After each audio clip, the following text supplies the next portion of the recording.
नमस्कार, सलाम, यारी मदद, सत श्री अकाल, गुड मॉर्निंग टू कैलगरी। आप सबका स्वागत है हमारे प्रोग्राम आपकी आवाज़ में। ये प्रोग्राम आप देखते हैं हमारे फेवरेट चैनल पंजाबी नेशनल पर। मैं आपका होस्ट, आपका दोस्त अमित बराड़ आपका स्वागत करता हूँ अपने इस प्रोग्राम में और आशा करता हूँ कि आपका लास्ट वीक बहुत बढ़िया गया होगा, खुशियों से भरा गया होगा, सेहत से भरा गया होगा। एल्बर्टा में बजट 2022 अनाउंस कर दिया गया है और डिफरेंट सेगमेंट्स में लोगों के लिए क्या बजट आ रहा है, इसके बारे में हम जानकारी देना चाह रहे हैं अपने इस प्रोग्राम में। Budget 2022 is moving Alberta forward by strengthening our healthcare system, getting more Albertans to work, and bringing Alberta's balance sheet back into the black. The budget builds a strong healthcare system to keep fighting the pandemic and expand capacity to all Albertans on a permanent basis. तो ऐसे बहुत सारी चीज़ें हैं, बहुत initiatives लिए गए हैं इस सरकार की तरफ से। आइए जानते हैं वो क्या है। आज हमारे साथ जुड़ रहे हैं ऑनरेबल मिनिस्टर Demetrios Nicolaides, जो कि मिनिस्टर फॉर एडवांस एजुकेशन है। आइए उनसे बातचीत करते हैं और जानते हैं उनके पोर्टफोलियो में क्या नया देखने को मिलने वाला है। Sir, welcome to the show. Thank you for having me. Good morning. Good morning, sir.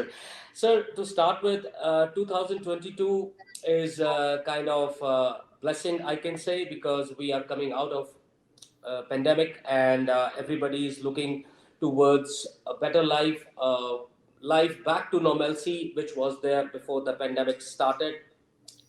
And these 2 years have really shown us lots of, or rather taught us a lot of things. And your portfolio for education, for advanced education, is a very big factor in people's life. So if you can explain us to our listeners and viewers what exactly will be the difference and how this new budget will help them.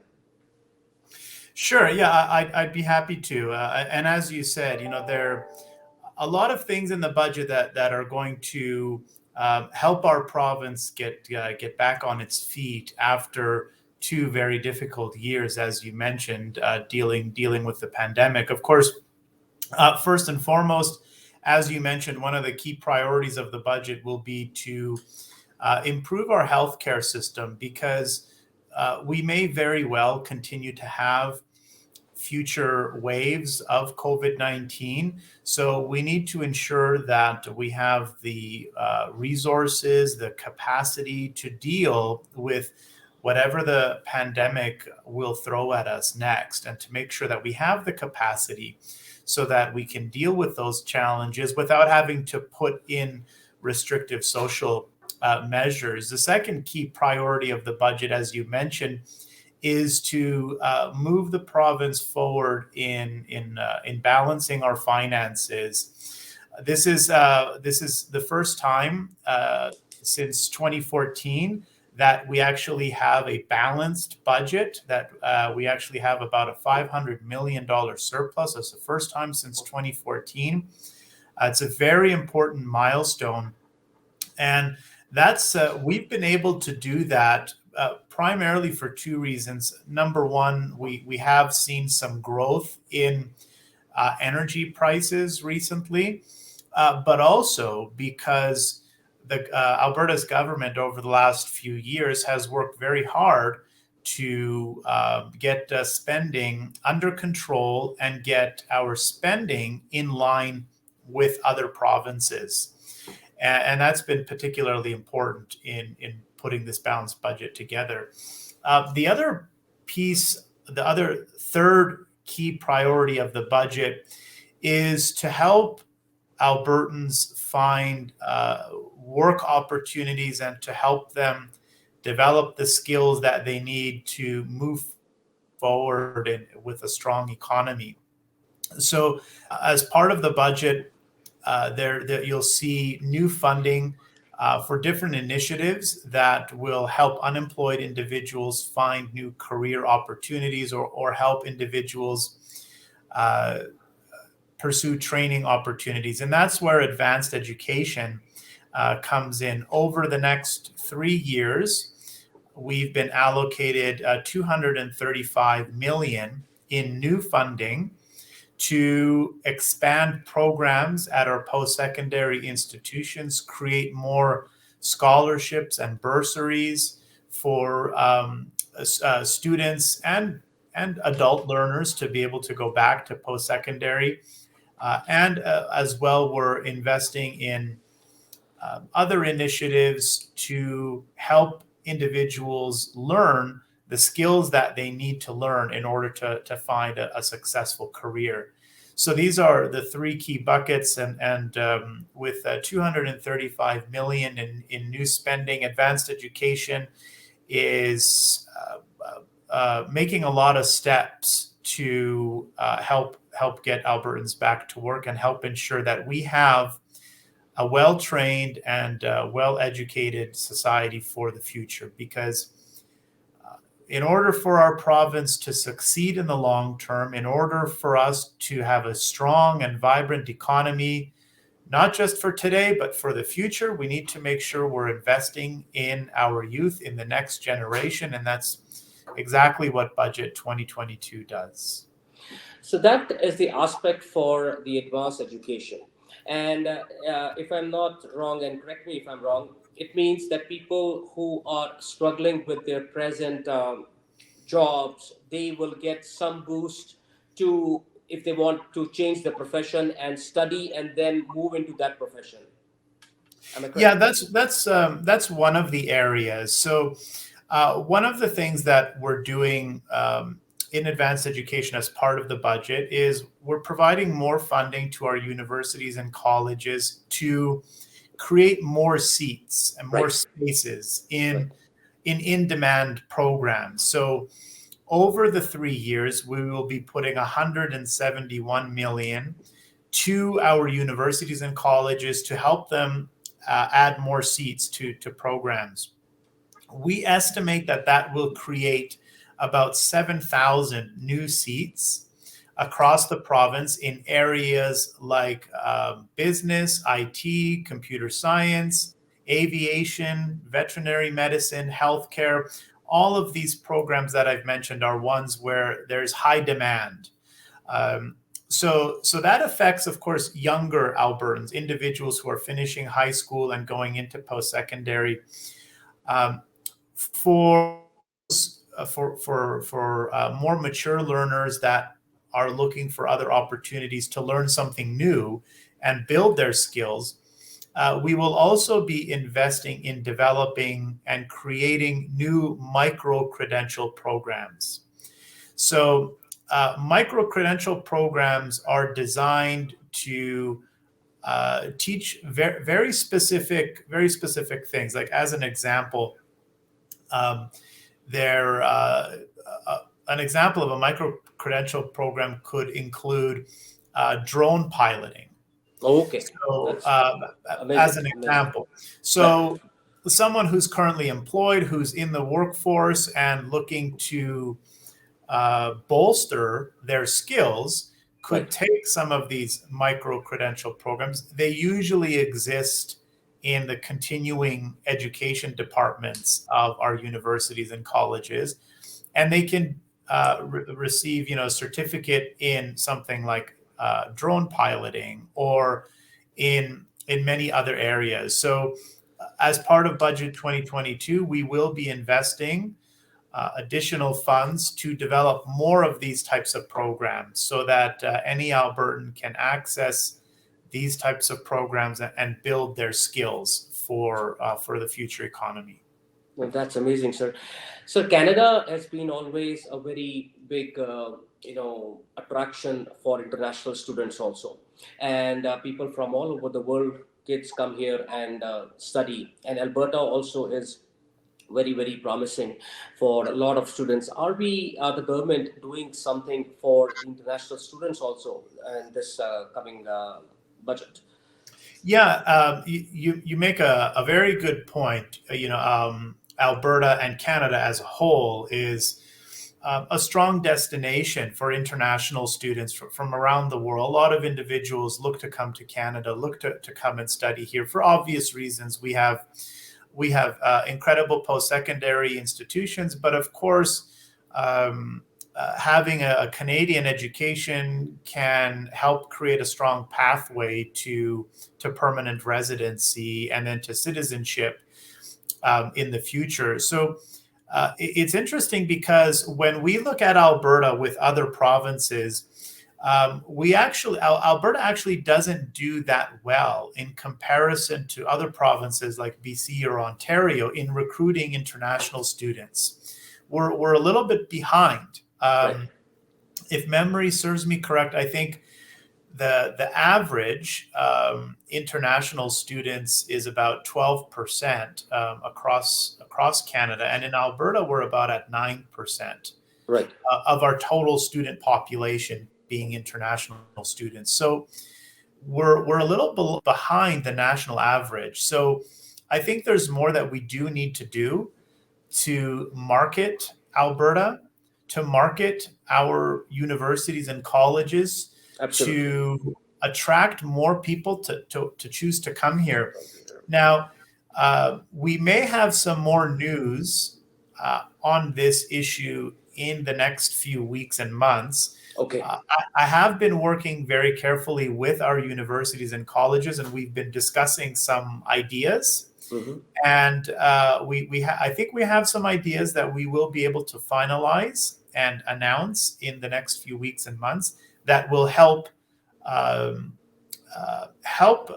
more people see Alberta, more people understand Alberta and our post-secondary institutions. So stay tuned. I think we'll have some more to talk about in the next few weeks and months. That's amazing news, sir. And as I said, there are people like I'm talking about Indian subcontinent people. The students, they want to come and they want to definitely study over here, but as you rightly said, Alberta is a little bit behind than BC or Ontario because they attract more students. Maybe they have less fee, or maybe they have more courses to give to them. So there is kind of we should be balancing, because again, fee is definitely higher. That's what I can see from if we compare to the students from Canada. So if we can balance a little bit, that could be a very booming, kind of business, as well as a service to the students from Alberta. Well, and on the issue of fees, that's an interesting one. Yes, the fees for international students are higher for domestic students, and that's the practice across the entire country, right? Right. That exists in BC, that exists in Ontario, in every province. But when we look at our international fees compared to Ontario or BC, especially Ontario, our fees are actually much lower than fees you would see in Ontario. Right. So again, it I think raises some important questions. Looking at Ontario, they have many more international students, but they also have higher fees. So we have lower fees, and great universities and colleges. So absolutely, why aren't we attracting as many international students as other provinces are, say Ontario or other provinces? So I think marketing is the key, right, sir? I think that's an important part of it. So we have been talking, many of the universities and colleges and government together, about are there ways that we can all work together to from a marketing standpoint to build the Alberta brand in the international community. I think that there is more that we can do, and if we work together, we can create a stronger presence and a stronger Alberta brand in the international community. So that is one of the things that we are talking about right now, and we are looking at very carefully. And as I mentioned, I hope in the next few weeks or months, we will have the ability to make an announcement about working together to build the Alberta brand in the international community. Amazing, sir. Sir, I just want to ask one question, and that is not related to the budget, but the community always have this concern, especially talking about Calgary. Calgary is growing in a very rapid way. People are coming in, and if you've seen the house market right now, it's going amazing. But the infrastructure is only giving us houses. Now, if we talk about, if you know Calgary, sir, if you talk about northeast area and the Skyview and Redstone, Cornerstone, these areas or these communities have become very big now. A lot of houses are being built, but there is no infrastructure for schooling. People's kids still go very far. It's very hard for the parents to make those arrangements because right now the situation for the jobs are also not right and people are struggling. So anything government can see to build more schools. I know it's all collaboration between the city and the government, but still, do you have any plans for coming up with new schools, especially in these areas where there are schools from kindergarten to high schools? Please. Yeah, and it's an issue I recognize and I understand. So I'm in West Calgary, and it's been an area in West Calgary in my constituency that has experienced over the last few years a lot of growth, a lot of development of new communities. There's actually still a lot of ongoing development and new families moving in. And then, of course, that puts a lot of pressure on the education system. And it can become a little problematic because when you have a new community, and you have new families moving in, and then they're looking for schools, and so it only becomes an issue to build new schools when the problem is already there. Yeah. Because obviously, for our school divisions, for the CBE, the Calgary Board of Education, and Calgary Catholic School Division, they have a responsibility to provide schools for the entire city, and so they have to areas of our city that are growing quickly, the North Calgary, Northeast, South Calgary, and they have to look at what schools do they have available in the area. Are there opportunities for busing to bus kids to nearby schools? And if those don't work, then they need to decide that we need to build a new school. And if they make that decision that we need to build a new school, they need to find a site. They need to start developing the plans of where the new school is going to go, what it's going to look like, how many students it'll be able to accommodate.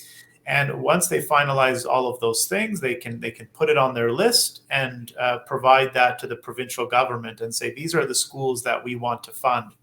Every year, we have we funded the top 1 to 2 requests that the Calgary Board of Education and the Calgary Catholic School Division have. We usually fund the top 1 to 2 priorities that they have. So that does happen every year. Every year we are approving new schools, new projects, new developments to make sure that our kids have the schools that they need.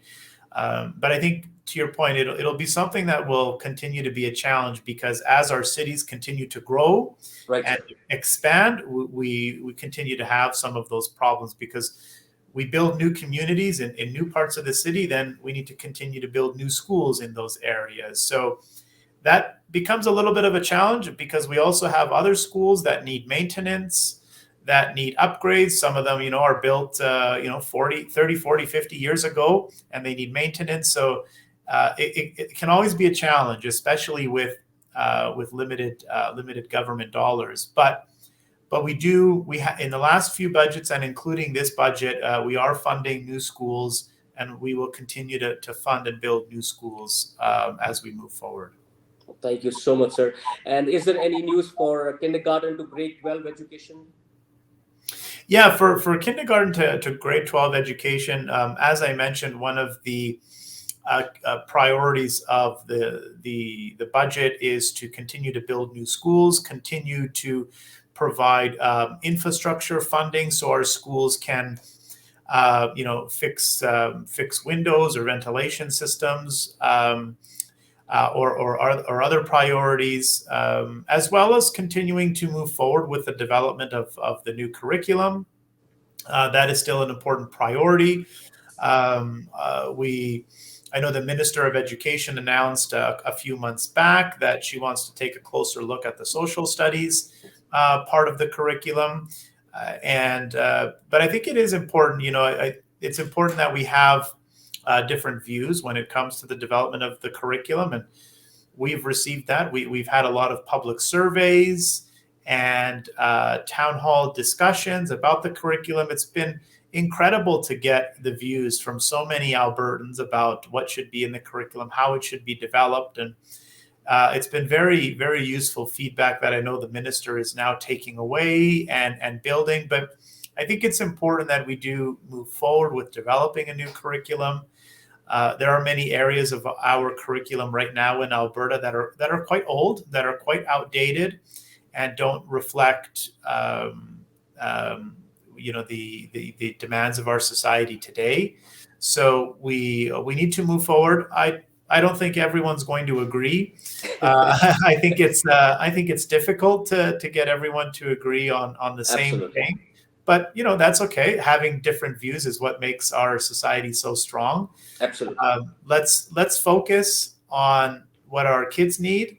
Let's focus on understanding what are the skills they will need in the future to be successful. Let's make sure we provide them with those skills without politics, without other interference, and make sure we do the very best for our kids.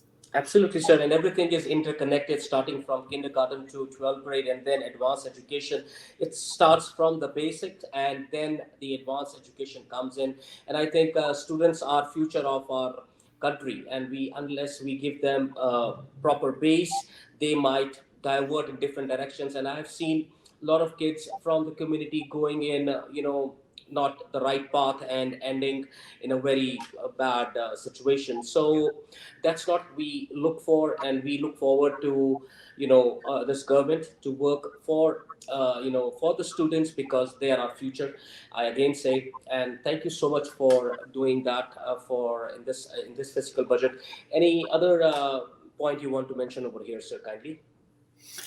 No, I think the only other part that I would mention is just coming back to advanced education. This is an important turning point, I believe, with our post-secondary system. Over the last few years, we've had to make some difficult decisions, as have all of our universities and colleges, to try and reduce spending and bring their spending in line with other provinces. We were spending more per student than other provinces, and so we're getting there now. We're now getting to a situation where our spending in Alberta is pretty close to other provinces. So now that we're accomplishing that goal, we can start to move forward and think about the next goal. And the next goals that we must prioritize, as we are doing in the budget, is to expand seats at our post-secondary institutions. As I said, we'll be looking to create 7,000 new seats at our universities and colleges, so that students right here in our province can go to university and college right at home. As well, we're providing new funding for scholarships and bursaries, and other measures to support students from across the province. So these are some of the key priorities that you'll see in the upcoming budget. Thank you so much, sir. And it's a very big factor, again, I can say, because if the kid is going out of the city, there are a lot of other expenses. And as you said, they can study right at home. It makes a lot of a difference to those parents who you are unable to afford the fee and the expenses in any other province where they will get a seat in a particular subject. So thank you for doing that, sir, and thank you for your time today. And we will be looking forward for your upcoming news, as you said, in coming weeks, sir. Absolutely, my pleasure. Thanks for having me. All the best to you. Look forward to chatting again soon. Thank you so much, sir, for your time.